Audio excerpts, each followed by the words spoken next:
Muy buenos días, bienvenidas, bienvenidos y bienvenides a la conferencia del cierre del mes de los cuidados en la Facultad de Ciencias Políticas y Sociales. Soy Karina Gómez Mijares de la Unidad de Género y tendré el gusto de moderar violencias cotidianas y amor romántico, desafíos para la salud mental como derecho humano. Este es un espacio de corresponsabilidad y respeto. Evitemos descalificaciones, cuidemos la confidencialidad y usemos lenguaje no estigmatizante. Agradecemos, primero que nada, el apoyo de la CIGU, la DDUIAVG Defensoría, la UMAISC, la Protección Civil, Coordinación de Atención a Estudiantes, Extensión Universitaria y la Dirección por fortalecer estos espacios. Hoy reflexionaremos cómo las violencias normalizadas y las dinámicas del amor romántico impactan la salud mental y la corresponsabilidad institucional para garantizar el derecho al bienestar. Tendremos exposición de la ponente y cerraremos por preguntas con bloques. Nos acompaña la doctora Raquel Ramírez Salgado, doctora en Ciencias Políticas y Sociales, maestra y licenciada en Comunicación. Investiga análisis de medios, derechos humanos de las mujeres y las niñas, violencia contra las mujeres y teoría feminista. Ha colaborado en procesos de formación y sensibilidad con diversas instituciones. En 2019 creó el proyecto Escuela Feminista de Comunicación. Actualmente realiza una estancia postdoctoral de la Universidad Pedagógica Nacional y es candidata al Sistema Nacional de Investigadoras e Investigadores. Le agradecemos su generosidad para compartir su experiencia. Le cedemos la palabra, doctora. Muchas gracias, querida Cari, y también a Carlita que están apoyando en la parte técnica. Y pues sin todo ese trabajo que hacen, el trabajo técnico de logística, pues este tipo de espacios no serían posibles. También, desde luego, pues agradecerle a la querida doctora Moni Amilpas, que dirige la Unidad de Género de la Facultad de Ciencias Políticas y Sociales, que es pues nuestra facultad, y pues ahora estamos conectados vía Zoom. Entonces las tecnologías nos permiten conectarnos en estas coyunturas complejas que viven las instituciones, ¿no? Por ahí estaba viendo a el perrito de Cari que se está asomando, qué bonito. Perdónenme, es que soy, me encantan los animalitos, entonces vi el perrito de Cari y me encantan, y qué bueno que nos está acompañando. Y lo recupero también esto porque, pues justo vamos a hablar de un tema que es trascendental, ¿no? Que es el cuidado y que se combina, se va entretejiendo con un montón de elementos muy importantes, entre otros la solidaridad, el buen trato como proyecto de vida, diría Fina Sanz Ramón, y pues desde luego nuestra relación con los animales, con los seres sintientes, pues también tiene mucho que ver, ¿no? Con el trabajo de cuidados. Entonces, pues si les parece, vamos a empezar.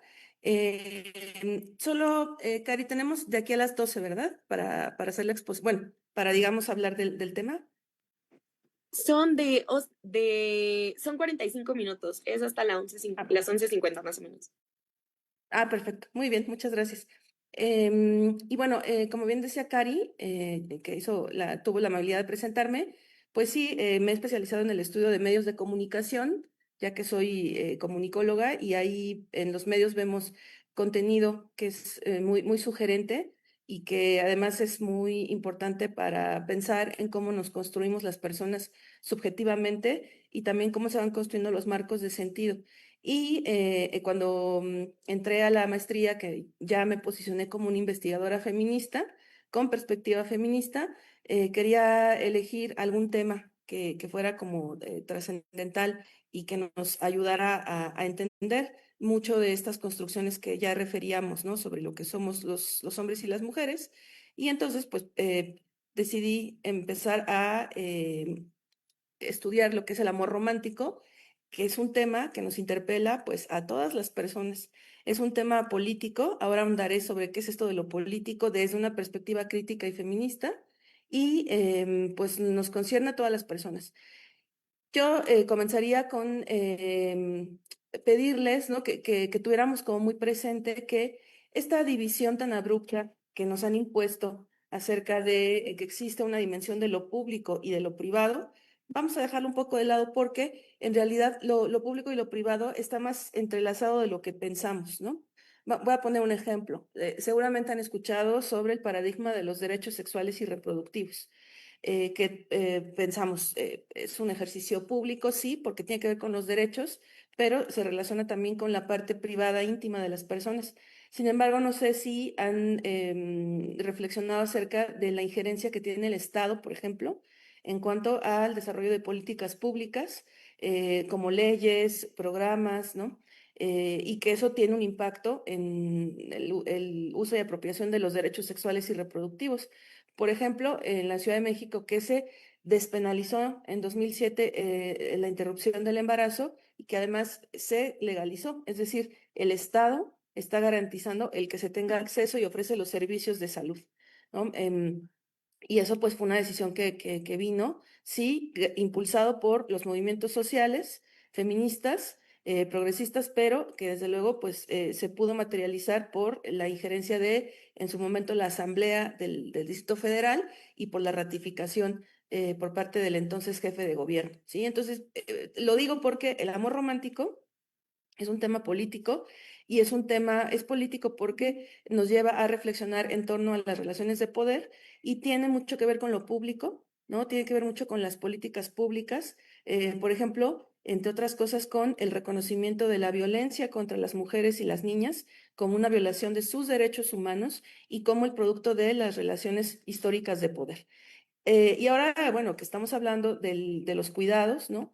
Vamos a pensar que es una categoría que se estuvo creando, derivado, por supuesto, o ocupando varios elementos teóricos, conceptuales, analíticos del marxismo, pero que también la propia economía feminista, sobre todo en los años 70, hizo lo suyo, ¿no? Digamos que puso en la mesa esta falta de reconocimiento de ese trabajo, de la división sexual del trabajo, o sea, no perdamos de vista esta otra categoría, que yo he visto que prácticamente está en desuso y me preocupa porque a veces no alcanzamos a hacer la genealogía completa de las categorías y entender división sexual del trabajo es muy importante para precisamente aproximarnos a esta realidad que apunta. Ahora les mostraré una encuesta que demuestra esto, que históricamente las mujeres hemos sido las cuidadoras. Esto no quiere decir que no haya hombres que no cuiden, claro que los hay, pero de una forma abrumadoramente mayoritaria somos las mujeres quienes cuidamos, quienes sostenemos la vida. Entender cuidado como todas aquellas actividades que precisamente van a sostener la vida, ¿no? En este sentido, bueno, déjenme pasar la presentación, porque tenía aquí como un slide sobre, por ejemplo, el interés que despierta en nosotros el tema del amor. Y, por ejemplo, el tema de Shakira, ¿no? Lo ponía como un ejemplo de el amor. Sigue está como muy posicionado en la prensa. Creo que ha pasado 3 años de la separación de esta pareja muy pública y sigue el tema porque nos interpela, porque nos conectamos. Y está bien, a ver, o sea, seguir como la vida de los famosos, pero a veces esto pasa que, o lo que provoca es que nos distraigamos de nuestra propia vida y no alcanzamos a analizar, ¿no? Entonces, vamos a meternos más a una dimensión política. Hay otra cosa, cuando hablamos de violencia contra las mujeres y amor romántico, por favor, no salgamos como con estas frases de responsabilizar a las mujeres, está ahí porque le gusta, amiga, date cuenta, ¿no? Y pues, ¿cómo? El amiga, date cuenta es precisamente darle toda esa carga a las mujeres cuando no necesariamente tenemos conciencia de lo que vivimos, ¿no? Y debe haber una participación, pues, del Estado, también en la garantización, la garantía de los derechos. Decía yo, y les recomiendo que lean, por favor, este ensayo maravilloso de Carol Hanisch, Lo personal es político. Lo pueden encontrar tanto en inglés como en español. Unas compañeras de Chile, tuvieron la gentileza y generosidad de traducir este documento histórico de los años 60, finales de los años 60, y que no solo es una frase, que por cierto se le atribuye a Kate Millett, que fue otra muy importante feminista, pero no, en realidad es el nombre de este ensayo, en donde Carol Hanisch, que afortunadamente sigue viva y que ha sido como de las menos públicas de las feministas llamadas radicales de Estados Unidos, nos habla en este ensayo que tenemos que dejar, digamos, de lado esta dimensión de lo anecdótico y pensar que nuestras experiencias son individuales.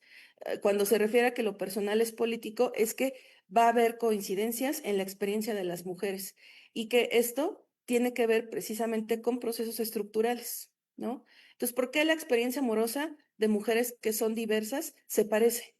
A ver, no es idéntica, pero sí tiene coincidencias. Bueno, pues porque está anclada precisamente a la heterosexualidad como un régimen político, a la división sexual del trabajo, a las expectativas, a la tiranía sobre nuestros cuerpos, sobre nuestras subjetividades, incluso sobre nuestra autonomía, ¿no? Y eso van a ver ustedes, pregúntenle a sus abuelas, ¿no?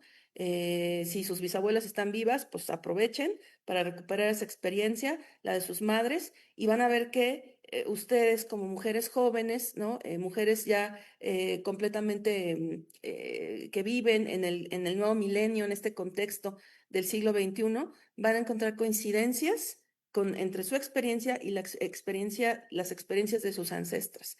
Y esto es porque el sistema social sigue siendo patriarcal. ¿Y cómo entendemos el patriarcado? Aquí sí recupero a Kate Millett como un sistema social de dominación basado en la dominación de los hombres sobre las mujeres y sobre otros varones más jóvenes y más vulnerables, en este caso los niños. Es decir, desde muy temprana edad hay un proceso de socialización que nos lleva a construirnos como hombres y como mujeres, es decir, somos seres históricos, ¿no? Entonces, este texto, les digo, es indispensable para entender cómo se recupera la experiencia de las mujeres y cómo también se recupera científicamente esta experiencia. Esto que dice la gran filósofa Celia Morós, hay que pasar de la anécdota a la categoría. O sea, no podemos reducir la experiencia de las mujeres bueno, de ninguna persona, pero aquí hablando de, digamos, la experiencia de las mujeres, que es la base de la investigación feminista, pues no hay que reducirla a una experiencia, a un caso aislado. En realidad estamos hablando de experiencias que son resultado de un proceso histórico y estructural, como ya decía, ¿no? Ahora, hablando sobre el amor romántico, yo quisiera recuperar aquí a la gran Alexandra Kollontai, que fue una de las grandes, no solo digamos, protagonistas de la Revolución Rusa por ahí de 1917, sino que pues también es una mujer de ideas que publicó muchos libros y que, entre otras cosas, se encargó de problematizar la emancipación de las obreras. No solamente pensar la explotación del capitalismo en las fábricas, sino también ella apelaba a que hubiera una emancipación en el espacio privado doméstico. ¿No? Ella decía, a ver, recuperaron también mucho del pensamiento de Flora Tristán, que fue contemporánea de Engels y de Marx, y que incluso ya de forma previa a estos dos pensadores, Flora Tristán desarrollado como varias ideas de análisis, recupera a Alexandra Kollontai, y que por cierto fue embajadora de Rusia en México, Alexandra Kollontai, cuando Stalin gobernaba la URSS, una personaje muy interesante y que creo que tenemos que recuperar. Y entonces yo quisiera que viéramos rápidamente un video que dura unos cuantos minutos.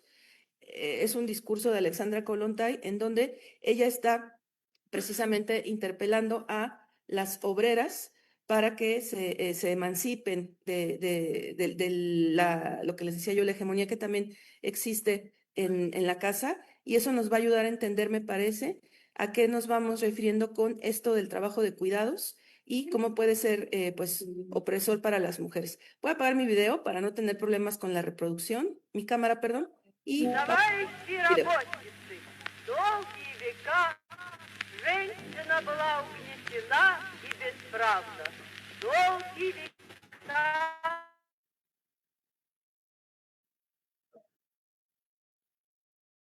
она была лишь придатком и постелью. Муж кормил жену, за это жена подчинялась его воле, покорно несла свое бесправие, свое домашнее и семейное рабство. Октябрьская революция раскрепостила женщину. Теперь у крестьянки такие же права, как и у крестьянина, у работницы такие же права, что у рабочего. Женщина всюду может выбирать, может быть членом советов и комиссаром, и даже народным комиссаром. Но если по закону женщина равноправна, то жизнь еще не раскрепостила женщину. Работница, крестьянка еще в кабале у домашнего хозяйства, еще рабыня в своей собственной семье. Задача рабочих сейчас наладить жизнь так, чтобы снять время, заботу о детях, жить женщины, чтобы облегчить работницы и крестьянки кабалу домашнего хозяйства. Рабочий класс заинтересован в том, чтобы раскрепостить женщин и в этих областях. Рабочий должен понимать, что женщина такой же член пролетарской семьи, как и он сам. Ведь женщина трудится наравне с мужчиной. Треть всех богатств на земле созданы руками женщин. В Европе и Америке числится 70 миллионов рабочих. В коммунистическом обществе женщина и мужчина должны быть равноправны. Без равноправия женщин нет коммунизма. На работу же, товарищи работницы, беритесь за свое раскрепощение. Стройте ясли, дома, материнства, помогите советам налаживать общественные столовые, помогите коммунистической партии построить новую светлую жизнь. Ваше место в рядах тех, кто борется за раскрепощение трудящихся, за равенство, за свободу, за счастье ваших детей. Ваше место работницы крестьянки под красным революционным знаменем мирового победного коммунизма. Bueno, imagínense, este video pues tiene ya años, es del siglo pasado, ¿no? Y si se fijan, fue toda una visionaria, ¿no? Porque ya estaba hablando precisamente de esta opresión que viven las mujeres en los hogares.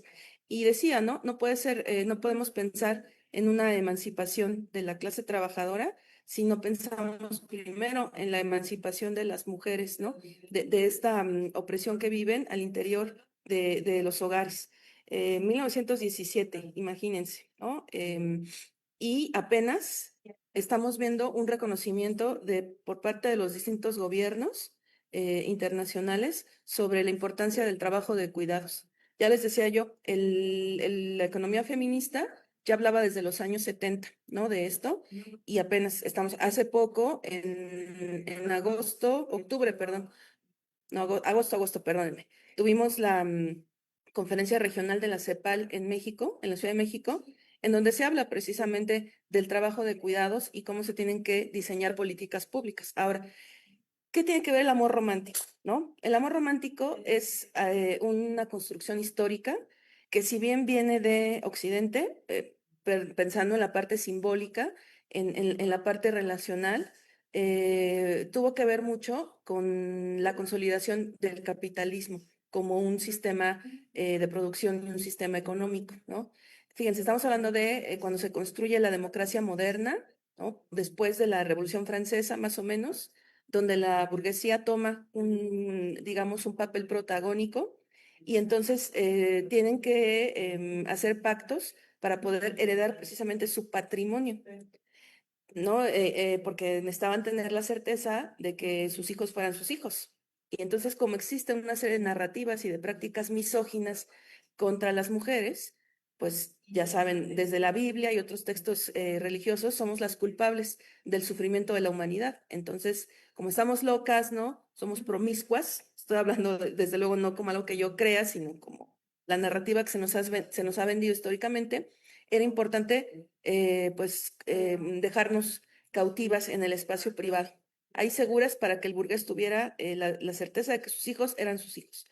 Pero como el sistema capitalista necesitaba la reproducción de la fuerza de trabajo, pues era necesario que este esquema, este modelo relacional, bajara hacia la clase trabajadora, y entonces también se aspirara a casarse, ¿no? A tener este contrato que era injusto para las mujeres, ¿no? Que sigue siendo injusto, es un contrato, no lo olviden, y que confinaba a las obreras a que, si bien trabajaban en las fábricas, también trabajaran en las casas para garantizar, ¿no? Que se reprodujeran seres humanos que posteriormente iban a ser explotados en el espacio público, ¿sí? O sea, la clase trabajadora, las mujeres, sostenemos la vida. Si bien también las burguesas cuidan y reproducen la vida, ¿no? Estamos hablando de, pues, una relación compleja entre clases, y que nosotras, al ser mayoría, pues estamos precisamente garantizando que el sistema tenga a seres humanos que explotar, ¿sí? O sea, por eso en realidad el problema, el dilema del aborto, por ejemplo, es más de tipo moral, ¿no? Que médico, científico, en realidad. Y sigue siendo un tabú porque se necesita, insisto, que las mujeres sigan reproduciendo la vida. Entonces vamos a pensar cómo fue aterrizando precisamente todo ese modelo relacional en las mujeres, ¿no? Sobre todo en la clase trabajadora. Por eso desde niñas consumimos películas, ¿no? Telenovelas, nos hacen pensar que el amor va a ser la experiencia más importante que experimentemos, valga la redundancia, la experiencia que tengamos. Por eso nos interiorizan el miedo a la soledad, a la autonomía, porque necesitamos seguir mirando al amor como el hecho que va a determinar nuestra vida, ¿no? Entonces, ahora yo quiero traer a colación una gran maestra del feminismo, a la doctora Marcela Lagarde de los Ríos, y recomendar también este libro, Claves Feministas para la Negociación en el Amor, ¿no?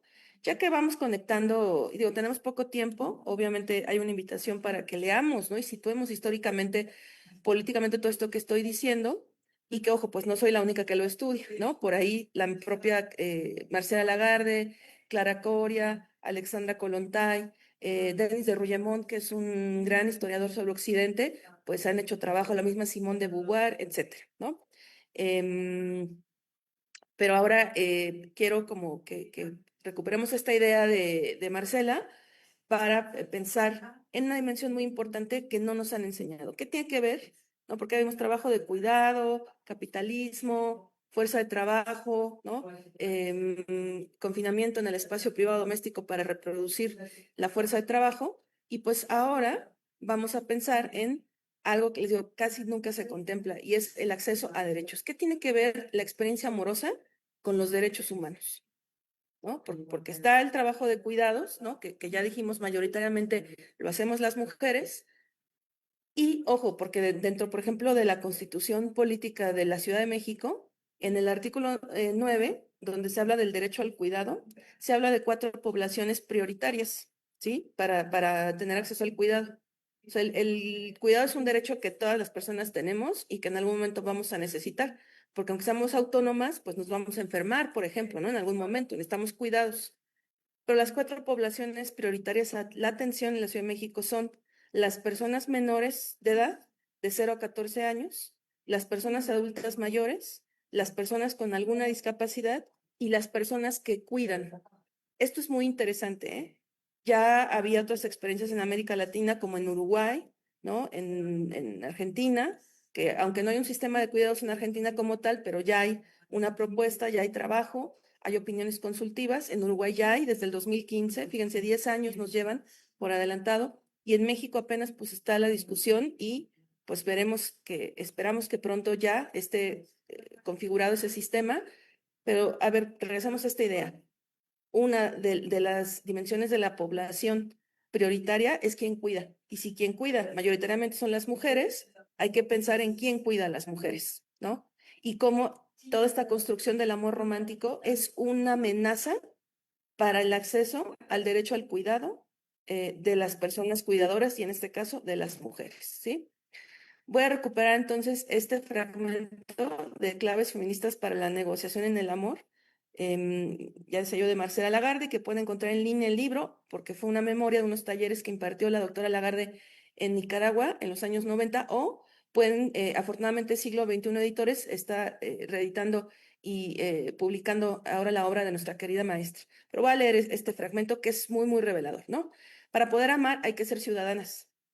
Una clave importantísima a tener en cuenta es que, de forma muy tradicional, las mujeres modernas seguimos esperando que sean los otros los que cambien, no nosotras. Y, como buenas latinoamericanas, queremos que cambie todo, que todo mejore y que sea mañana. Pero queremos que cambien los otros sin cambiar nosotras, manteniendo intocada la parte arcaica de nuestro corazón donde se aloja el amor. Y en esa pasividad exactamente somos más tradicionales que las más tradicionales. Como modernas afirmamos nuestra verdad, y nuestra verdad es que justo el amor y las relaciones sean de otra manera.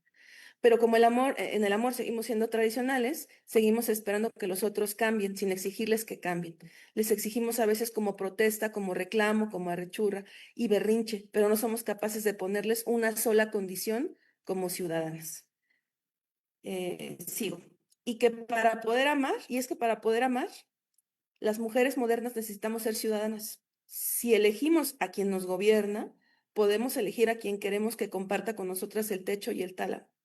Si le queremos poner normas al mundo, ¿cómo es posible que no podamos poner una norma en nuestro mundo más inmediato, en nuestro territorio, en nuestro hábitat, en nuestra vida cotidiana?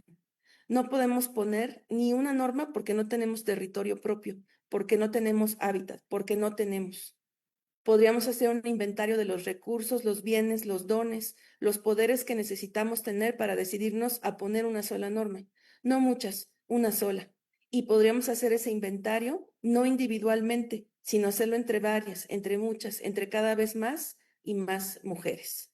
Bueno, ¿qué es ese inventario que debemos hacer para empezar a amar en igualdad y en justicia? El inventario de nuestros derechos humanos, ¿sí? Ya dijimos, población prioritaria en la Ciudad de México, de acuerdo con la Constitución, porque mayoritariamente las mujeres somos las cuidadoras, ¿no? A ver, entonces, ¿se ha estudiado suficiente la genealogía de los derechos humanos? ¿Por qué para amar en justicia y en igualdad necesitamos ser ciudadanas? Bueno, primera recomendación para hacer esta genealogía sobre los derechos humanos de las mujeres, hay que ver la Convención de Belém do Pará, que es la Carta Magna de nuestros derechos humanos, firmada por el Estado mexicano en 1979 y ratificada en 1981. Esto es muy importante porque, de acuerdo también con la reforma del 2011, conocida coloquialmente como principio pro persona, pues los derechos humanos son la parte medular de la legislación en México y de todo el marco jurídico, y dentro de la Constitución pues está prohibida la discriminación y la igualdad es una condición que tiene que garantizar el Estado, ¿sí? Entonces, esta convención tenemos que leerla para entender a qué tenemos derecho las mujeres. Bueno, para ir como cerrando y entender, ¿no? ¿Por qué para amar en justicia, en libertad y en igualdad necesitamos tener acceso a los derechos? ¿A qué derechos? A la salud, por ejemplo, ¿no? Derecho a la igualdad, a la vivienda, a la educación, al trabajo remunerado, a la participación política, ¿sí? Decíamos ya desde niñas, con la socialización primaria, la socialización básica, se nos va enseñando a ponernos en último lugar, ¿no? Se nos va enseñando a anhelar un príncipe azul, que aunque esto parecieran ideas obsoletas, siguen vigentes, ¿eh? Es increíble. O sea, ustedes analicen de verdad la narrativa de los medios de comunicación, la narrativa de los gobiernos, ¿no?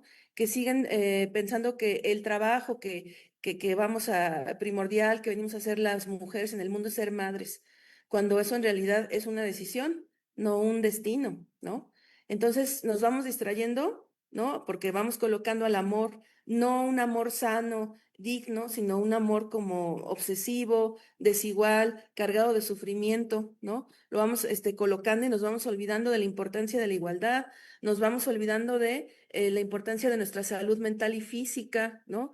Las mujeres no quieren enfermarse, pero en muchos casos no es porque les preocupe su salud de manera prioritaria, sino porque quién va a cuidar a las demás personas, ¿no?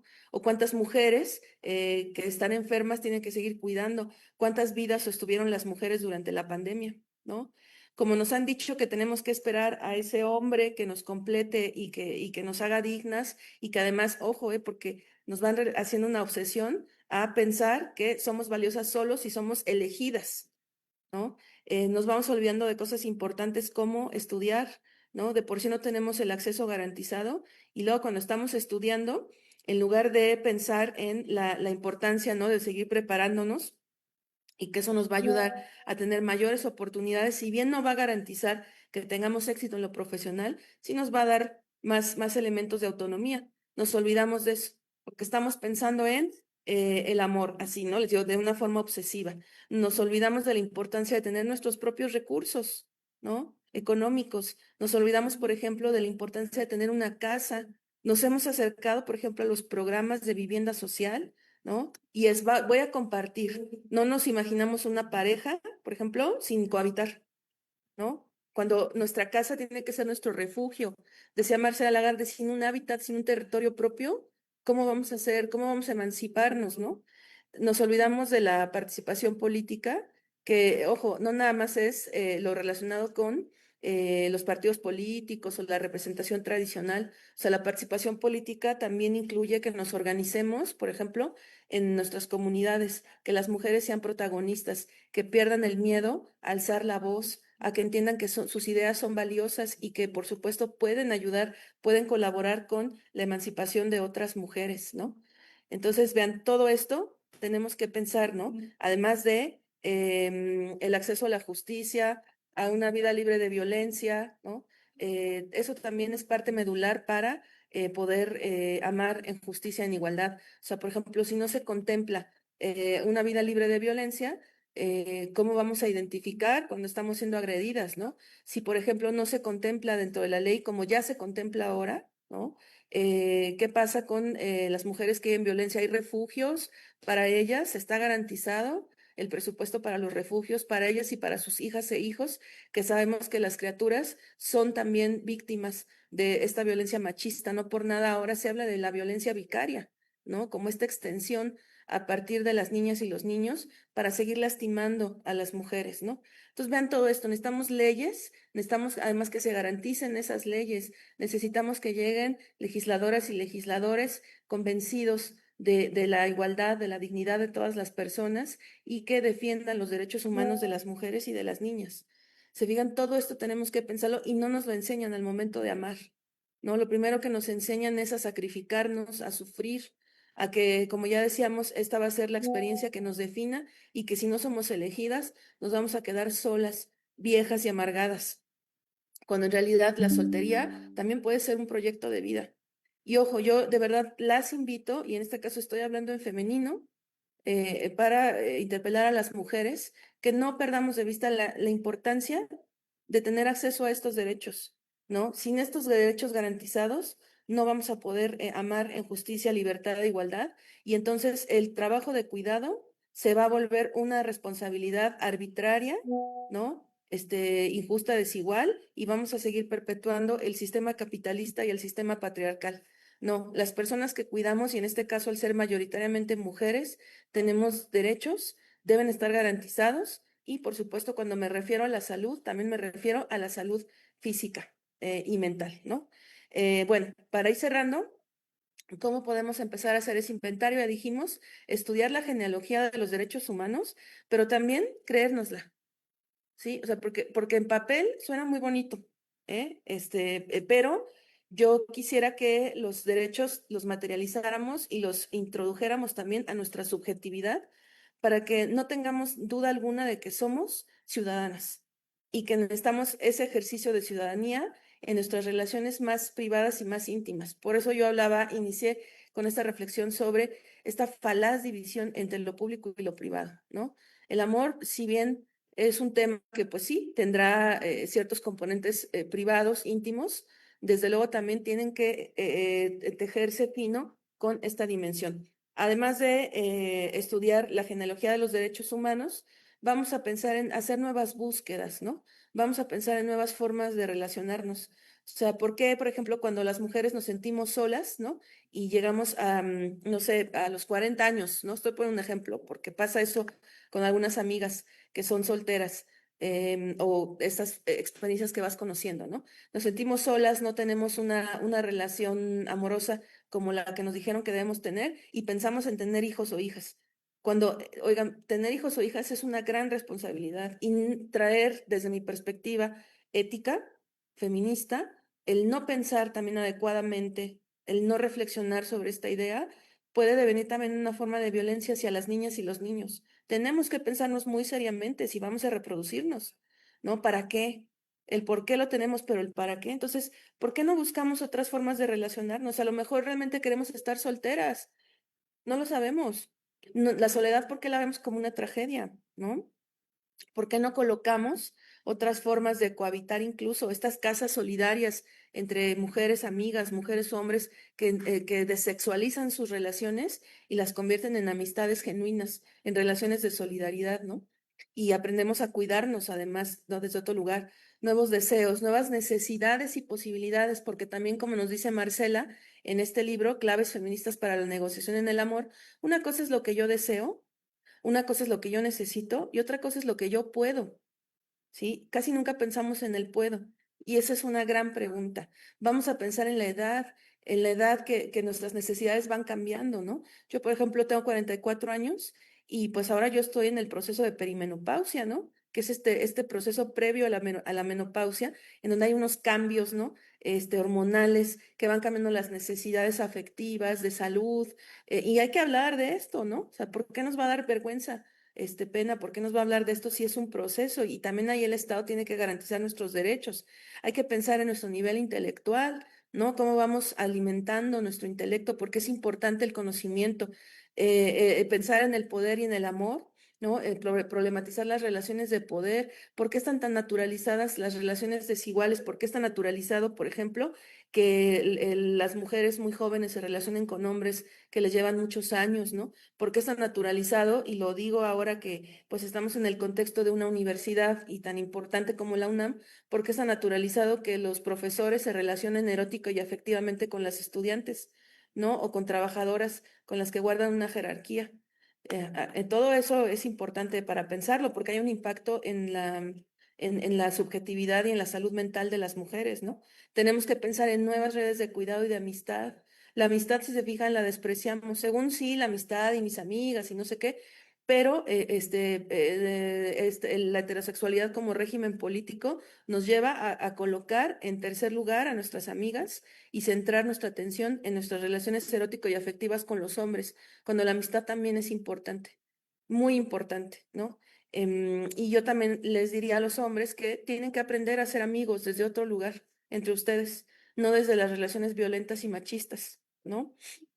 Necesitamos, por supuesto, dosis de realismo, o sea, entender cómo, por ejemplo, vivimos en un momento de crisis del capitalismo en donde el Estado, cada vez más privatizado y neoliberal, ¿no? No está garantizando nuestros derechos. También tenemos que entender que, por ejemplo, Internet, las nuevas tecnologías de la información y la comunicación, y ahora pues con la inteligencia artificial, está cambiando los imaginarios amorosos y relacionales, ¿no? Si se fijan, nos sentimos más solas las personas en un momento en donde estamos hiperconectadas, ¿no? Estoy hablando sobre todo en los espacios urbanos, pero no crean ustedes que en los escenarios rurales esto no pasa, también está pasando, ¿sí? O sea, Internet cambió todo, muchas cosas para bien, muchas cosas para mal, ¿no? Hay que pensar también en cómo el neoconservadurismo está atrapando la atención de los jóvenes, de los varones sobre todo, en donde están exigiendo que las mujeres seamos tradicionales, ¿no? En donde hay un regreso a esta narrativa de la esposa sumisa y que pasa en momentos de crisis, ¿no? Ya Michelle Matelart, que es una estudiosa de la cultura de masas, ya hablaba desde los años 70, por ejemplo, de cómo en Chile las mujeres fueron utilizadas también para legitimar la dictadura de Pinochet, ¿no? Entonces, vean, esto se está repitiendo, o sea, estas mujeres que son portavoces de ese neoconservadurismo y que están llevando a elegir desde la tradición, desde la violación de derechos humanos. Lo mismo lo hicieron en Alemania el nacionalsocialismo y lo está haciendo la derecha y los grupos conservadores, ¿no? Extremos. Entonces necesitamos esa dosis de realismo y un proyecto de vida. O sea, yo sé que mayoritariamente estos espacios son para personas muy jóvenes, pero es importante tener un proyecto de vida. Tal vez no podemos hacer proyecciones tan largas, ¿no? No estoy hablando de ya ahora ustedes que son jóvenes, piensen ya en la vejez desde ahora, ¿no? No, o sea, sí contemplarlo como un horizonte, pero no tal vez de una forma tan inmediata, pero sí un proyecto de vida porque necesitamos tener nuestra propia relación con nosotras mismas para que nuestra vida no sea satelital en torno a nuestras parejas. Porque ¿qué pasa cuando damos toda nuestra energía a nuestras parejas? Que cuando esa relación termina nos sentimos rotas y vacías. Necesitamos tener ese proyecto desde muy temprana edad, ¿no? Entonces, pues bueno, yo, solo como última recomendación, y digo, me atrevo a hacer una recomendación porque, como ya les decía yo, el Estado ha hecho, pues, trabajo de campo, ¿no? Ha hecho trabajo estadístico y finalmente, pues, es un trabajo que se hace con dinero público y que, pues, es también, desde luego, una forma de garantizar, de visibilizar las problemáticas. Y miren, está la encuesta nacional para el sistema de cuidados, porque les digo, está en ciernes en nuestro país. O sea, ya hay instancias de cuidado para personas menores, adultas mayores, hay instancias para las mujeres. Las utopías, el proyecto de las utopías en la Ciudad de México es muy interesante. Y bueno, la primera utopía tiene una casa para las mujeres en donde hay spa, donde hay lavanderías comunitarias, ¿no? Donde hay atención médica, psicológica, porque va pues dedicada o destinada a las mujeres que son las principales cuidadoras, ¿no? Pero cuando revisamos estas estadísticas, fíjense, hay un dato revelador. Ustedes pueden buscar este documento o si quieren se los paso para que lo compartan en las redes de la unidad. Pero justo aquí lo que nos está mostrando esta encuesta es que quienes cuidan mayoritariamente son las mujeres que están casadas o que viven en concubinato o que cohabitan con sus parejas. Entonces sí hay una relación entre digamos, normatividad patriarcal de debemos casarnos, juntarnos, ¿no? Cohabitar, pero la cosa es que tenemos que tener un modelo relacional tradicional que siga reproduciendo fuerza de trabajo, que además crecen las exigencias para las mujeres, porque ahora no solo tenemos que ser cuidadoras en el espacio privado doméstico, sino también en el espacio público y además a la par debemos de ser proveedoras de recursos económicos, ¿no? Debemos de ser guapas, delgadas, complacientes, tener maestría, ¿no? Y no sé qué más. Entonces vean cómo crecen las exigencias. Y todavía si somos violentadas, pues es nuestra culpa, ¿no? Entonces sí hay, insisto, un interés en el sistema económico y político, en seguir interpelándonos desde ahí, sin importar que nos estamos jugando nuestra salud física y mental en este ejercicio desigual y que, lo tengo que decir, por supuesto, hay hombres que son solidarios y hombres que están muy interesados en transformarse, pero puedo decir, no son la mayoría. No son la mayoría y que además cuando se tocan este tipo de temas, se enojan, se molestan y lo que no entienden es que no tiene que ver con una confrontación, sino con una construcción, una aproximación crítica a la realidad social que es compleja y que pues nos tiene que llevar a modificar las circunstancias de vida por el bien de todas las personas, ¿no? Entonces, pues bueno, yo lo dejaría hasta acá. Muchísimas gracias. Muchísimas gracias por tu participación, Raquel. Voy a leer las preguntas en bloques de 3 para optimizar el tiempo y sugerimos respuestas breves, por favor. Ok. La primera es, ¿en qué medida la presión social para encontrar y mantener una relación romántica exitosa se convierte en una forma de control social sobre las mujeres, limitando su autonomía y libertad de elección? La siguiente es, ¿cómo podemos abordar la melancolía inherente al amor romántico, reconociendo la naturaleza efímera y transitoria de todas las relaciones? ¿Qué aprendizajes podemos extraer de la pérdida y el desengaño amoroso? Y la otra, alguien preguntaba si nos podrías hacer el favor de compartir el enlace del video de Alexandra Kollontai, por favor. Sí, con todo gusto. Bueno, quiero decir que qué buenas preguntas, ¿no? Qué pertinentes. Y bueno, la primera es que sí, o sea, tiene mucho que ver la presión social, ¿no? Tiene que ver con y se conecta con la segunda, o sea, la melancolía es un ingrediente indispensable del amor romántico, porque si no, digamos, sentimos ese vacío, si no añoramos el pasado, no seguimos manteniendo la fantasía romántica. Entonces, el régimen, ¿no? Político y económico se nutre mucho de estas fantasías. Entonces sí, hay una presión social, pero tenemos que ser muy valientes si queremos romper con toda esta tradicionalidad que es pues opresiva y que a lo mejor no necesariamente responde a lo que verdaderamente queremos. Tenemos que echarnos un diálogo con nosotras mismas muy honesto, ¿no? Y asumir, o sea, mira, por ejemplo, yo me he casado 2 veces, bueno, me he divorciado 2 veces, obviamente. He reflexionado sobre la presión social que hubo en torno a eso, sobre en algún momento si sentí nostalgia o no, sí, pero en todo este ejercicio de aprendizaje, pues me he dado cuenta de que yo, por ejemplo, no quiero cohabitar nunca más con alguien. No que no quiera tener una pareja, pero no quiero cohabitar, no quiero compartir mi espacio, me gusta mucho vivir sola, ¿no? Y eso, bueno, obviamente está limitado por mi condición de mujer de clase trabajadora, mi edad, ¿no? Y el sistema neoliberal. las pues muy bajas oportunidades de trabajo, pero esa es la enseñanza que me deja. Entonces, tenemos que ser muy honestas con nosotras mismas y saber qué queremos y en todo caso, una vez más, qué necesitamos y qué podemos, ¿no? Y en la nostalgia la tenemos que problematizar también, porque les digo, no está mal que apreciemos el pasado, pero el problema es cuando queremos seguir encadenadas a ese pasado y pues no necesariamente corresponde a las personas que somos en la actualidad, ¿no? Va, perfecto. También, bueno, entre otras preguntas, tenemos ¿cómo influyen los espacios físicos y virtuales en nuestra experiencia del amor romántico? ¿De qué manera la arquitectura de nuestras ciudades, hogares y plataformas digitales moldea nuestras relaciones y deseos? Tenemos también un comentario que dice, es de alguien que comentó que en su caso quisieron que cuidara a la abuela solo porque era su pareja y eso frenó hasta su salud mental y su autonomía académica.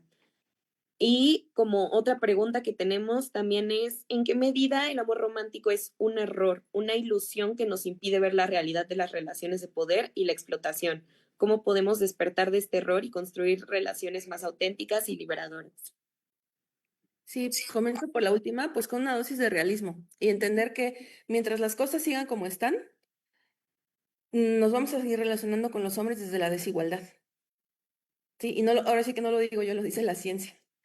Entonces, más bien, ¿cómo? Y esto no se trata de censurar el deseo de tener una pareja, ¿no? Problematizar para qué.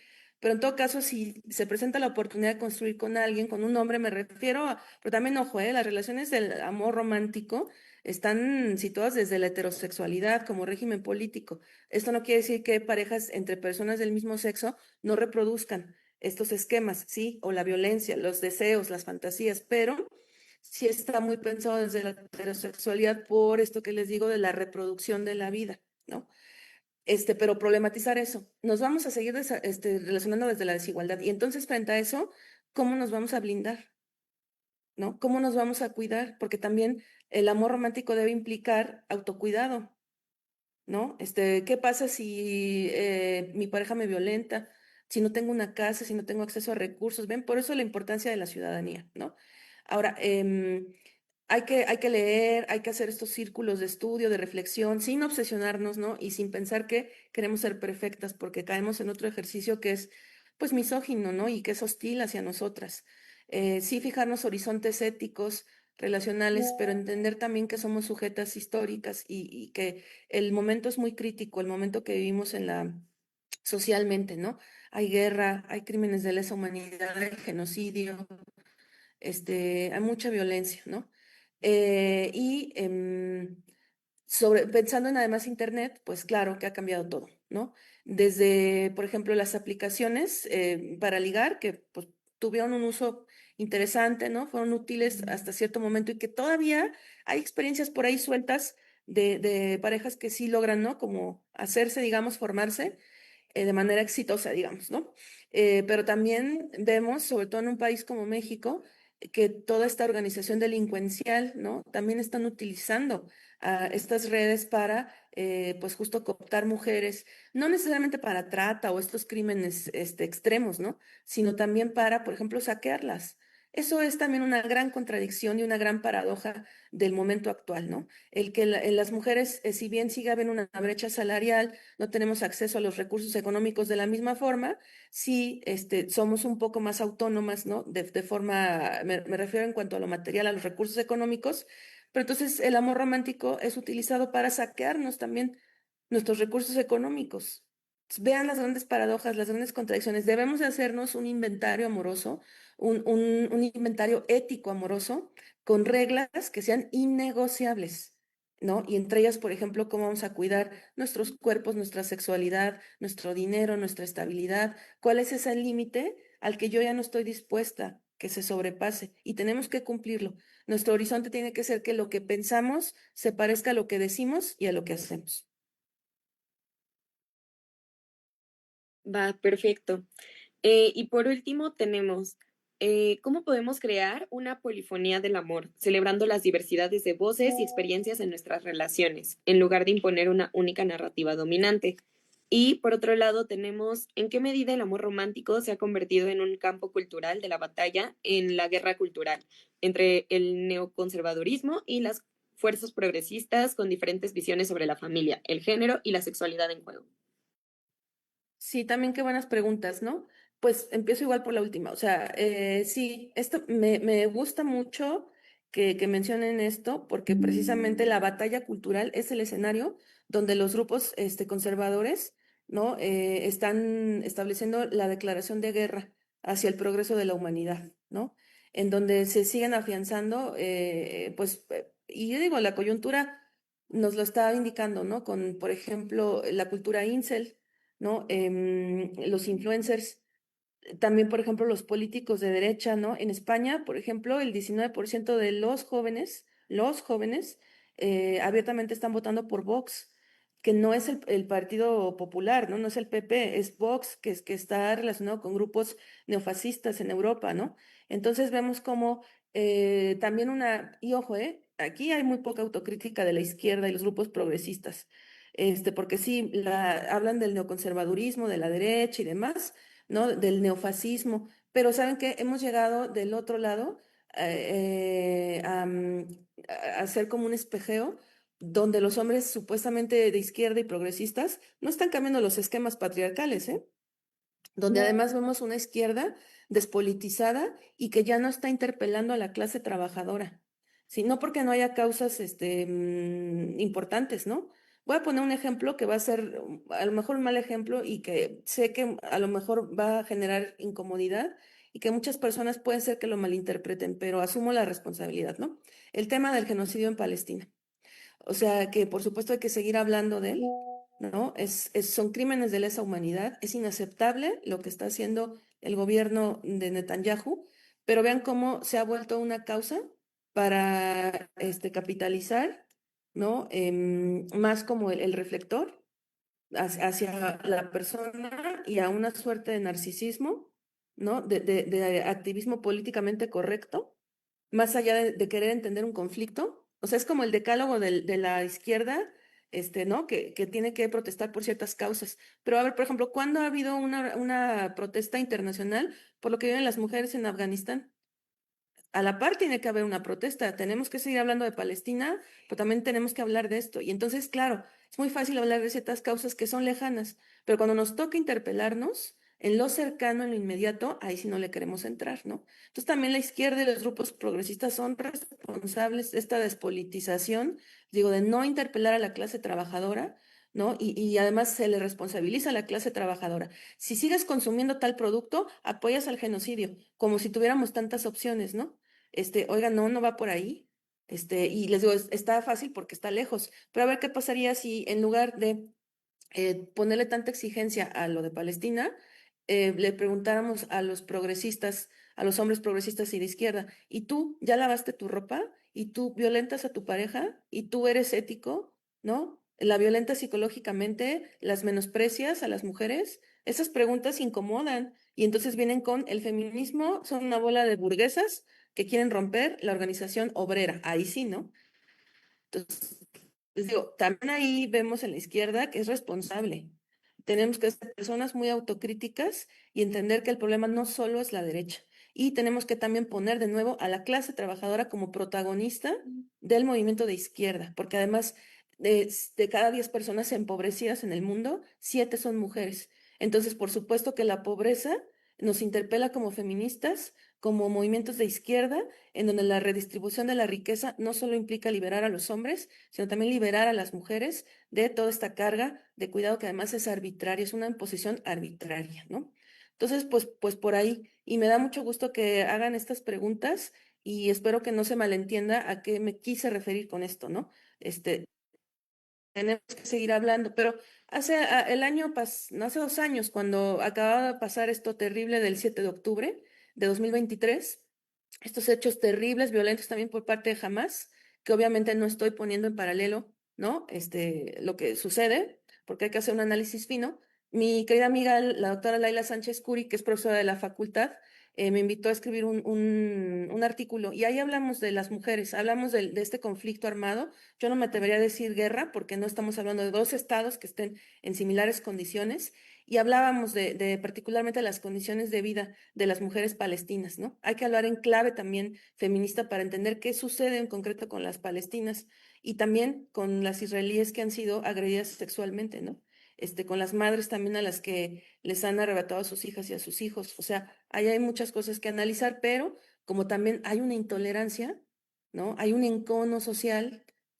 Saben, yo cerraría también con una propuesta. ¿Qué tal si seguir, en vez de seguir con el encono y sembrando semillas para el odio, tratamos de hacer reconciliaciones, pero reconciliaciones no desde esta parte así de, ay, no, vamos a abrazarnos, así como edulcorada y falaz, no, no, no. Reconciliaciones con análisis políticos, ¿no? Con autocrítica y con el firme compromiso de cambiar lo que tengamos que cambiar. Tenemos que renunciar a cosas, ¿eh? Si queremos cambiar el mundo, tenemos que renunciar a cosas. Y los cambios son incómodos, suelen ser incómodos, inciertos y nos ponen en jaque, pero con el paso del tiempo podemos ver los resultados. Claro, perfecto. Y a modo de reflexión general, ¿qué podrías decirnos sobre, pues sobre todo lo que mencionaste a lo largo de tu exposición y también con referencia a todas las preguntas que se hicieron? Pues bueno, primero agradecerles, muy, muy buenas preguntas, ¿no? Entonces, aprecio mucho que además en la facultad donde pues se construyen jóvenes, ¿no? Personas críticas y que van a hacer análisis sociales, que se hagan este tipo de preguntas. Yo sumaría como más o insistiría con esto último, ¿no? Necesitamos hacer propuestas de trabajo, aproximaciones que nos hagan ver, que nos den dosis de realismo, pero que también renuncien a esta forma destructiva de relacionarnos, de pensar que la organización social tiene que ser destructiva. No, el feminismo es, entre muchas otras cosas, entre vindicaciones, entre crítica al androcentrismo, es también una cultura de paz. No podemos avalar la agresión, la hostilidad y la violencia de ninguna parte, porque el feminismo lo que ha apuntado es a sostener la vida. Y la vida no se sostiene con violencia, con agresión, con hostilidad. La vida se sostiene con paz. La vida se sostiene con justicia. Y nada de eso está relacionado con el amor romántico. Con el amor sí, por eso necesitamos una nueva construcción amorosa. El amor romántico no, porque además nada más como dato histórico, se llama romántico no necesariamente porque haya surgido durante el romanticismo, este periodo moderno, ¿no? De político y artístico, no. Se llama romántico porque deviene de un roman, que era los romans son poemas medievales, un poema que se llamaba Tristán e Isolda que después se hizo, bueno, hay muchas versiones, ¿no? Cinematográficas, operísticas, etcétera. Pero digamos que la trama de este romance es que los protagonistas se toman por accidente un filtro amoroso y entonces al verse se enamoran. Entonces nos han hecho pensar que el amor no se piensa, te enamoras por accidente. Entonces de ahí viene el nombre de romántico, por el román de Tristán e Isolda. Entonces, a ver, si esta historia original nos están diciendo que el amor no se piensa, que no puedes controlar el amor, que te puedes enamorar por accidente, que del odio al amor hay un paso, pues entonces necesitamos desmontar la idea del amor romántico como una forma válida de relacionarnos, ¿no? Tenemos que construir una nueva cultura amorosa, justa, digna, igualitaria. Va, perfecto, es muy interesante todo lo que nos has planteado. Bueno, en general, es muy interesante todo lo que mencionaste sobre, particularmente sobre la ciudadanía, sobre el análisis de coyuntura detrás de todas estas construcciones que existen, en el caso, pues, de las mujeres, ¿no? En cada caso particular que existe y demás, y más ligado precisamente al amor romántico. Y cómo es esto, o sea, cómo esto se da en virtud del ejercicio de poder que existe y cómo es necesario que encontremos nuevas búsquedas. Pero dentro del marco del mes de la salud, nosotras nos quedamos con 3 ideas clave principalmente, que es que las violencias cotidianas en el amor romántico no son exageraciones, afectan la salud mental y requieren rutas claras, que el bienestar es un derecho, la institución debe prevenir, acompañar y garantizar ajustes razonables y derivaciones seguras, y que el lenguaje de cuidado y la corresponsabilidad cambian climas, sí reducen daño y mejoran permanencia. Agradecemos a todas las personas que se conectaron el día de hoy y si necesitan orientación o acompañamiento pueden escribir a la unidad de género @políticas.unam.mx. Gracias.